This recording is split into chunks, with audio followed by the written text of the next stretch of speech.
ஆதித்யாய சோமாய மங்களாய புதாட்ச குரு சுக்ர சனி அம்ச ராகுவே கேத்துவே நமக. அனைவருக்கும் வணக்கம். நான் உங்கள் அஸ்ட்ரோ புவனேஸ்வரி, பாரம்பரிய ஜோதிடர் மற்றும் திருமண பொருத்த நிபுணர். நீங்க நம்ம சேனலை ஃபர்ஸ்ட் டைம் பார்க்குற மாதிரி இருந்தால் சேனல் சப்ஸ்கிரைப் பண்ணிட்டு பெல் பட்டன் கொடுத்து ஆல் ஆப்ஷன் கிளிக் பண்ணிக்கோங்க. அப்போதான் நம்ம சேனலில் போடக்கூடிய ரெகுலர் கோச்சார பதிவுகள் உடனடியாக உங்கள் கவனத்திற்கு வரும். நம்ம சேனலில் தொடர்ந்து நிறைய பதிவுகள் பார்த்துட்டு வந்துட்டு இருக்கோம். அதன் வரிசையில் நம்ம இன்னைக்கு பார்க்க போகிறது கன்னி ராசி மற்றும் கன்னி லக்னத்திற்கு சுக்கிர பகவானுடைய உச்ச பலன்கள். உங்களோட ராசிக்கு 2ஆம் அதிபதினு சொல்லக்கூடிய, அதே போல குடும்ப ஸ்தானத்தையுமே அவர் தான் வாங்குறாரு. அதே போல பாக்கியாதிபதினு சொல்லக்கூடிய 9ஆம் இடத்துக்கும் பெயர் பெற்ற கிரகமாக சுக்கிர பகவான் உங்களோட ராசிக்கு 7ஆம் இடத்துல போய் உச்சம் அடையக்கூடிய கிரகமா இருக்காரு. அப்ப இந்த பலன்கள் எப்படி இருக்க போகுது, எதிர்வரக்கூடிய இந்த ஒரு மாத நாட்கள் என்ன மாதிரியான பலன்களை நீங்க சந்திக்க போறீங்க, இதனால வாழ்க்கை எப்படி ஒரு ஏற்றத்தை நோக்கி போகும் அப்படிங்கிறத வாங்க பார்க்கலாம். கன்னியா ராசி மற்றும் கன்னியா லக்னம், காலபுருஷனுக்கு 6வது வீடு. புதன் பகவான் பார்த்தீங்கன்னா இங்கே மூலத்திரிகோணம் பலம் பெறுகிற. இப்போ எப்பவுமே கன்னி புதனுக்கு பெரிய சிறப்பு இருக்கா அப்படின்னு கேட்டிங்கன்னா கண்டிப்பாக சிறப்பு இருக்குது. கடினமான உழைப்பாளி, உழைப்புக்கு முக்கியத்துவம் கொடுக்கக்கூடிய நபர்கள்.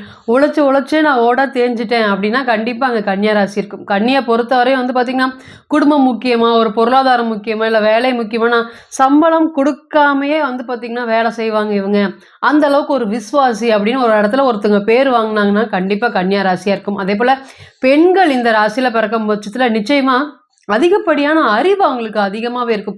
எந்த ஒரு விஷயத்துமே வேலைக்கே போகலினாலுமே இவங்களுக்கு சுய அறிவு அப்படிங்கிறது ரொம்ப அதிகமான விஷயங்களா இருக்கும். அதே போல் எந்த ஒரு விஷயத்தையுமே யோசித்து அலசி ஆராய்ஞ்சு தான் முடிவெடுப்பாங்களே தவிர சட்டுன்னு பார்த்திங்கன்னா ஒரு முடிவு எடுக்க மாட்டாங்க. புதன் பகவானை வெல்ல ராகு பகவான், எல்லா கிரகத்தையும் ராகு பகவான் வென்றாலுமே 100 ராகுக்கு சமமானவங்க ஒரு புதன். அந்த மாதிரி அதிக அறிவு பெற்ற ராசின்னு சொன்னாங்கன்னா கண்டிப்பா புதன் ராசியை சொல்லலாம், கன்னியா ராசியை சொல்லலாம். இன்னைக்கு பார்த்தீங்கன்னா ராசியிலேயே கேது பகவான் இருக்கிறதுனால அந்த அறிவு எல்லாமே எங்கே போச்சுன்னே தெரியாத அளவுக்கு ஒரு மன இறுக்கங்களை கண்டிப்பாக கொடுப்பாரான்னு கேட்டிங்கன்னா கண்டிப்பாக கொடுப்பாரு.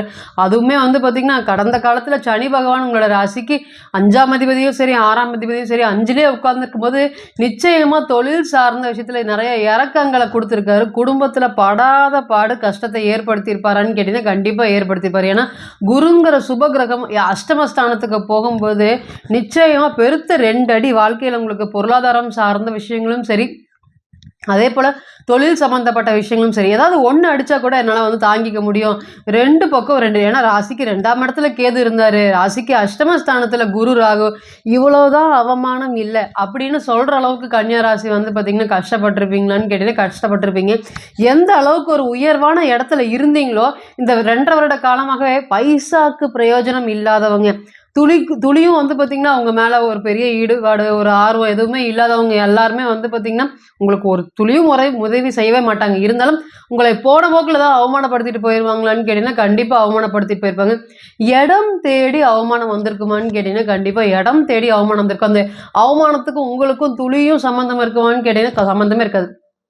யதார்த்தமாக நீங்கள் பேசக்கூடிய விஷயங்கள், சொல்லக்கூடிய விஷயங்களுமே பார்த்திங்கன்னா குடும்பத்துக்குள்ளார பெரிய பிரச்சனை கிளப்பி அதனால் உங்களை ஓரம் கட்டப்படுவீங்களான்னு கேட்டிங்கன்னா கண்டிப்பாக இந்த 1.5 வருட காலமாக அதுதான் நடந்துட்டு இருக்குது.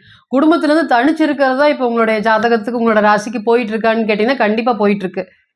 2ஆம் பாவகத்தில் கேது இருந்தாலும் சரி, குரு ராகு கிரக சேர்க்கை 8ஆம் இடத்துல இருந்தாலுமே எந்த ஒரு விஷயத்தையுமே இதுக்கு முன்னாடி கடுமையாக போராடக்கூடிய நபர். எந்த ஒரு விஷயத்தையுமே பார்த்திங்கன்னா போராடி வாழ்க்கையில் நான் ஜெயிச்சுட்டே வந்திருப்பேன், எதுவுமே எனக்கு முதல்ல இருந்து சரியாக ஃபர்ஸ்ட் டைமில் நடக்காது, இருந்தாலுமே நான் அந்த முயற்சிங்கிறத ஒன்று விடாமல் இருந்திருப்பேன். ஆனால் இந்த விஷயங்கள் எல்லாமே நடந்ததுக்கப்புறம் எப்படி பார்த்திங்கன்னா சில சமயம் நம்ம சாமி கும்பிட்றக்கே பார்த்திங்கன்னா நான் யோசிக்க வேண்டிய ஒரு சூழ்நிலையாக இருக்குது. சாமி இருக்கா இல்லையான்னு தெரியறது கூட சந்தேகமாக இருக்குது. இருந்தாலும் எங்கே ஓடுறது, கடைசி நான் சாமி பார்த்து தான் பிடிச்சிருக்கேன்.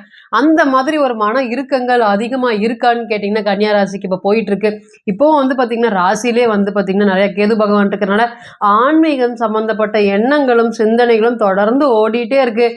நிறைய விஷயங்களை இழந்திருக்கீங்களான்னு கேட்டீங்கன்னா கண்டிப்பாக இழந்திருக்கீங்க. நீங்களாகவே இருந்தீங்களான்னு கேட்டீங்கன்னா கண்டிப்பாக நீங்களாகவே இருந்திருக்க மாட்டீங்க. அன்றாட செய்யக்கூடிய வேலையிலேயே நிறைய பிரச்சனைகள் வந்திருக்குமா அப்படின்னு கேட்டிங்கன்னா கண்டிப்பாக வந்திருக்கும். டெய்லி ஒரு விதமாக ட்ரெஸ் போட்டு போகிறீங்கன்னா, நல்லா நீட்டாக போகிறீங்கன்னா, இப்போ 1.5 வருட காலமாகவே சரி, இந்த 2 வருட காலமாகவே எதுவுமே அந்த மாதிரி பண்ணியிருக்கவே மாட்டீங்க. என்ன ஆளே அடையாளமே மாறி போயிட்டீங்க அப்படிங்கிற மாதிரி தோற்றத்துக்கு முக்கியத்துவம் எப்பவுமே உங்களுக்கு எல்லாத்துக்குமே தெரிஞ்சதுதான். புதன் ராசி எப்பவுமே இளமையாக இருப்பாங்க, தோற்றத்துக்கு அதிக முக்கியத்துவம் கொடுப்பாங்க. ஆனா இந்த 2 வருட காலமாகவே தோற்றத்துக்கு நீங்க ஒரு பெரிய முக்கியத்துவம் குடுக்கறது இல்ல. ஏதோ ஏனோ தானோன்னு தான் இருக்கீங்க. குடும்பத்துல 4 பேர் கேட்டா மட்டும், "ஏன் திடீர்னு இப்படியெல்லாம் ஆயிட்ட? ஏன் இந்த மாதிரிலாம் பண்ற?" அப்படின்னு கேட்டா மட்டும் தான் அதுக்கு முக்கியத்துவம் குடுத்து அந்த 1 நாள் 2 நாள் வந்து பார்த்தீங்கன்னா, வேற மாதிரி இருக்கீங்களோ, பழைய மாதிரி இருக்கீங்களோ தவிர, திருப்பியும் அந்த அளவுக்கு ஒரு விரக்தி மனப்பான்மை உங்களுக்கு இருக்கா அப்படின்னு கேட்டீங்கன்னா, கண்டிப்பா கன்னிய பொறுத்தவரையும் முழுக்க முழுக்க விரக்தி மனப்பான்மை தான் இப்போ ஓடிட்டு இருக்கு. இப்போ வந்து இந்த கோச்சாரம் உங்களுடைய 2ஆம் அதிபதி 7ஆம் இடத்துல போய் உச்சமடையக்கூடிய இந்த பலன்கள் எப்படின்னா, இழந்ததை மீட்கக்கூடிய ஒரு கோச்சாரமா இருக்குமா. சுக்கிரன் உச்சமாகி உங்களுடைய ராசியை பார்க்கிறார். உச்ச சுக்கிரன், அதாவது குடும்ப ஸ்தானாதிபதியான சுக்கிரன் உங்களோட ராசியை பார்க்கறது ரொம்ப நல்ல விஷயமான்னு கேட்டீங்கன்னா, கண்டிப்பா ரொம்ப நல்ல விஷயம். அதுவும் வந்து பார்த்தீங்கன்னா, கூட புதன் பகவான் மூலத்திரிகோணம் பலம் பெற்று நீச பங்கமாயி பார்க்கறாரான்னு கேட்டீங்கன்னா, பார்க்கறாரு. முதல்ல வந்து இழந்த தைரியத்தை மீட்டெடுக்கலாமா? என்னுடைய புத்தி எனக்கு பயன்படாமயே இருக்கு. நெறைய விஷயங்கள் வந்து பார்த்தீங்கன்னா, என்ன மீறி நடக்குது. நான் எதுவுமே பண்ண முடியவே மாட்டேங்குது. என்னை தாண்டி தாண்டி ஒரு ஒரு விஷயம் நடக்கும்போதும் என்னால வந்து பார்த்தீங்கன்னா, அதை வேடிக்கை தான் பார்க்க முடியுது அப்படின்னு நெனச்சு வருத்தப்பட்டுட்டு இருந்த உங்களுக்கு, இனிமேல் உங்களுடைய புத்தி ஸ்தானம் பலப்படக்கூடிய ஒரு யோகங்கள் வரும். அதேபோல 2வது என்னன்னு கேட்டீங்கன்னா, மனைவி சார்ந்த விஷயத்துல வந்து பார்த்தீங்கன்னா, இத்தன நாளா ஒரு பெரிய ஈடுபாடு, ஆர்வம் இல்லாம இருந்துட்டேன். இனிமேல் திருமண வாழ்க்கை எனக்கு நல்லா இருக்குமா? எங்களுடைய குடும்பத்துல யார் யார் பிரச்சனையோ வந்து தலையிட்டு குடும்பத்துல பிரச்சனைகள் ஆயிருச்சு. சொல்ல முடியாத அளவுக்குடைய பிரச்சனைகள் எல்லாமே வந்திருக்கு. மனைவி வந்து பார்த்தீங்கன்னா, நான் அனுசரிச்சு போகும்போது மனைவி கூட இருக்கல. மனைவி அனுசரிச்சு வேணுங்கும்போது என்னால கூட இருக்க முடியல. இந்த மாதிரி 2 பேருக்கும் மாத்தி மாத்தி பிரச்சனைகள் வந்துட்டு இருக்கு. முழுக்க முழுக்க குடும்பத்துல இருக்கக்கூடிய நபர்களால மட்டுமே தான் இந்த பிரச்சனைகள் வருது. இனிமேல் நாங்க சேர்ந்து வாழ்வதற்கு ஏற்கனவே ஏறக்குறைய டைவர்ஸ் வரை போயிட்டோம்.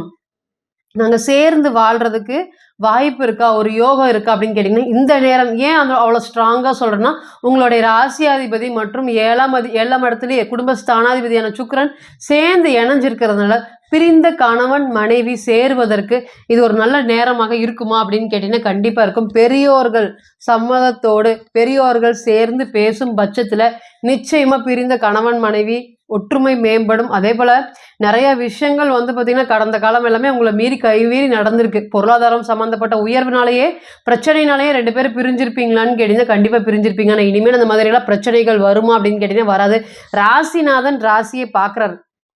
நீசமடைஞ்சு பார்த்தாலும் நீச பங்கமாய் பார்க்குறாரு. இப்போ வந்து பார்த்தீங்கன்னா, யார் ஒரு பிரச்சனையுமே வந்து பார்த்தீங்கன்னா, நேருக்கு நேரா ஃபேஸ் பண்ணாம, ஓடி ஒளிஞ்ச காலம் எல்லாமே போயி, இனிமேல் தைரியமா, தன்னம்பிக்கையா அவங்களுக்கு பதில் சொல்லக்கூடிய ஒரு காலங்கள். என்னுடைய ராசியாதிபதி என்னோட வீட்ல நான் இருக்கேன். அப்படிங்கிற மாதிரி இனிமேல் வந்து பார்த்தீங்கன்னா, ஓரளவுக்கு நல்லா செக்யூரா ஃபீல் பண்ணுவீங்களா? அடுத்தது என்ன நிலை அப்படிங்கிறது யோசிக்கக்கூடிய ஒரு நல்ல ஒரு சூழ்நிலையை உங்களுடைய சுக்கிர பகவான் ஏற்படுத்தி குடுப்பாரா? அப்படின்னு கேட்டீங்கன்னா, கண்டிப்பா ஏற்படுத்தி குடுப்பாரு. மன விரக்தி, ஆறுதல் சொல்றதுக்கு யாருமே இல்லன்னு நெனச்சு வருத்தப்பட்டுட்டு இருந்த உங்களுக்கு, இனிமேல் ஆதரவு கரம் நீட்ட உங்களுடைய ராசியாதிபதி நல்லா பலமா இருக்கிறாரு. அப்ப தைரியமா ஒரு ஒரு விஷயத்தையும் நீங்க முடிவு எடுப்பீங்களான்னு கேட்டீங்கன்னா, கண்டிப்பா எடுப்பீங்க. முதல்ல இந்த விரக்தி தன்மை எல்லாத்தையும் அடிச்சு தவுத்துவீங்களான்னு கேட்டீங்கன்னா, கண்டிப்பா அதை எல்லாமே நகர்த்திட்டு, வாழ்க்கையில பொருளாதாரம் சார்ந்த உயர்வுக்கு இனிமேல் வந்து பார்த்தீங்கன்னா, அச்சாரம் போடுவீங்களா அப்படின்னு கேட்டீங்கன்னா, கண்டிப்பா போடுவீங்க. 2வது ஒரு நல்ல பலன்கள் என்ன எதிர்பார்க்கலாம்னு கேட்டீங்கன்னா, குடுக்கல் வாங்கல்ல சொல்ல முடியாத அளவுக்கு பிரச்சனைகள் வந்திருக்கு. நான் பணம் குடுக்க வேண்டியவங்க எல்லாருமே வந்து பார்த்தீங்கன்னா, என்ன மிரட்டி வாங்கிட்டு போயிடுறாங்க. ஆனாலும் நான் குடுத்தவங்க வந்து பார்த்தீங்கன்னா, என்னைய மிரட்டுறாங்க. அந்த அளவுக்கு தான் ஒரு நிலைமை போயிட்டுருக்கு. இருந்தாலுமே பணம் சம்மந்தப்பட்ட விஷயத்துல ரொம்ப பிரச்சனைகளை சந்திக்கிறேன். இது வந்து பார்த்தீங்கன்னா, தீருமா? தீராதா? அப்படிங்கிற மாதிரியான யோசனைகள் எல்லாமே நெறைய போயிட்டுருக்கு. இனி வரக்கூடிய பணங்கள் எனக்கு நல்ல முறையில வந்து சேருமா? எந்த ஒரு பிரச்சனைகள் இல்லாம, எந்த ஒரு போராட்டம் இல்லாம, எந்த ஒரு விரயத்தையும் இல்லாம நான் குடுத்த பணமெல்லாம் எனக்கு மீண்டு வருமா? அப்படிங்கிற மாரி சூழ்நிலைக்கு நிச்சயமா இது ஒரு முதல் தர யோகத்தை ஏற்படுத்தி கொடுக்கும். அதேபோல உங்களுடைய 7ஆம் அதிபதின்னு சொல்லக்கூடிய குரு பகவானும் சரி, உங்களோட ராசிக்கு இத்தனை நாள் அஷ்டமத்துல மறைஞ்சிட்டாரு. அப்ப மனைவினால எந்த ஒரு ஆதரவுமே எனக்கு இல்ல. வாழ்க்கையில மனைவி மட்டும் வந்தா போதும்னு இருந்தேன். இப்ப வந்து பார்த்தீங்கன்னா, அவங்க சம்மந்தப்பட்ட ஆதரவுமே எனக்கு எதுவுமே கிடைக்கவே மாட்டேங்குதுன்னு நெனச்சு வருத்தப்பட்டுட்டு இருந்த உங்களுக்கு, இனிமேல் உங்களோட குரு பகவான் வந்து பார்த்தீங்கன்னா, உங்களோட 7ஆம் அதிபதி 9ஆம் இடத்துக்கு போறாரு. அப்போ 9ஆம் இடத்துக்கு போனா, குருவும் சுக்கிரனும் பரிவர்த்தனை ஆவாங்க. அப்ப நிச்சயமா மனைவினால ஒரு பெரிய யோகம் வர்றதுக்கு உங்களுக்கு காத்துட்டு இருக்குதா? மனைவி பேர்ல சொத்து வாங்கலான்னு நெனைக்கிறேன். என்னோட பேர்ல தான் வாங்கி, வாங்கி என்னால வந்து பார்த்தீங்கன்னா, நெறைய போராட்டங்கள் வருது சொத்து வாங்குவதன் மூலியமா. மனைவி பேர்ல வாங்குனா, அதை நிச்சயமா காலத்துக்கு நான் காப்பாத்த முடியுமா? இந்த மாதிரியான கேள்விகளுக்கு நிச்சயமா சொத்து வாங்கக்கூடிய ஒரு நல்ல நேரமாக இந்த நேரம் இருக்குமா? அப்படின்னு கேட்டீங்கன்னா, வீடு, வாசல் வாங்குவதற்கும், இடம் வாங்குவதற்குமே இது ஒரு நல்ல கோச்சார காலமாக கண்டிப்பா இருக்கும்.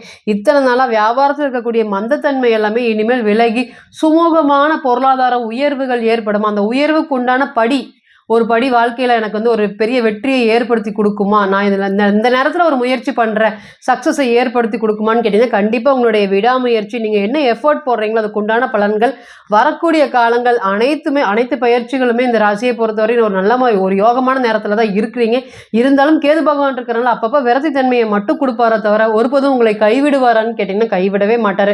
அதாவது ஸ்பிரிச்சுவல் நோக்கி நீங்கள் தவம் தியானத்தை நோக்கி போகும்போது நிச்சயமாக வாழ்க்கையில் பெரிய அளவுக்கு சாதிக்கிறதுக்கு உண்டான பலன்களை உங்களுக்கு கேது பகவான் அள்ளி கொடுப்பாரான்னு கேட்டிங்கன்னா ஞானத்தை அள்ளி கொடுப்பாரு. கடந்த காலங்கள் எல்லாமே ஏமாத்துறவங்க யாரு, ஏமாந்தவங்க யாரு அப்படின்னு தெரியாத ஒரு சுச்சுவேஷன்லாம் இருந்திருக்கு. இப்போ தான் வந்து நல்லவங்க யாரு, கெட்டவங்க யாருன்னு படிப்படியாக உங்களுக்கு விளக்கிட்டு இருக்காருன்னா கண்டிப்பாக விளக்கிட்டு இருக்காரு. இனி வரக்கூடிய நாட்களும் அது எல்லாமே ஞாபகம் வச்சுட்டு வாழ்க்கையில் இந்த அளவுக்கு பண்ணணும், இப்படி உயரணும், இப்படிதான் இருக்கணும் அப்படிங்கிற மற்றவங்க எலும்பு சார்ந்த விஷயத்தில் இருக்கக்கூடிய பாதிப்பு எல்லாமே விலகி இனிமேல் அடுத்த கட்ட வளர்ச்சியை நோக்கி போகுமோ தவிர கன்னி ராசி மற்றும் கன்னி லக்னம் ஒருபோதும் வீழ்ச்சியை நோக்கி போகவே போகாது. இப்போ நீங்கள் கேட்டு செஞ்சுட்டு இருந்த அனைத்துமே வந்து பார்த்தீங்கன்னா கோச்சார பலன்கள் தான். 40லிருந்து 60% மட்டுமே பொருந்தும். தனிப்பட்ட ஜாதகத்தை நம்ம எடுத்து தசாபுத்தி நடப்பு அந்தரம் கணிக்கும் போது கிரகம் பெற்ற பலம் பலவீனம் அடிப்படையில் பலன்கள் கூடவோ குறைவோ செய்யும் அப்படிங்கிறதுல ஒருபோதும் மாற்றம் இல்லைங்க. தனிப்பட்ட ஜாதகத்தை நீங்கள் ஆலோசனை பண்ண விருப்பப்பட்டால் கீழே இருக்கக்கூடிய இந்த நம்பருக்கு கான்டாக்ட் பண்ணுங்கள். நான் வணங்கக்கூடிய நரசிம்மர் உங்கள் எல்லோருக்குமே நல்ல வளமான வாழ்க்கையை ஏற்படுத்தி தர நான் நிச்சயமாக பிரார்த்தனை பண்ணிக்கிறேன். மீண்டும் ஒரு பதிவில் உங்களெல்லாம் சந்திக்கும் வரை உங்களிடமிருந்து விடைபெறுவது உங்கள் அஸ்ட்ரோ புவனேஸ்வரி. நன்றி, வணக்கம்.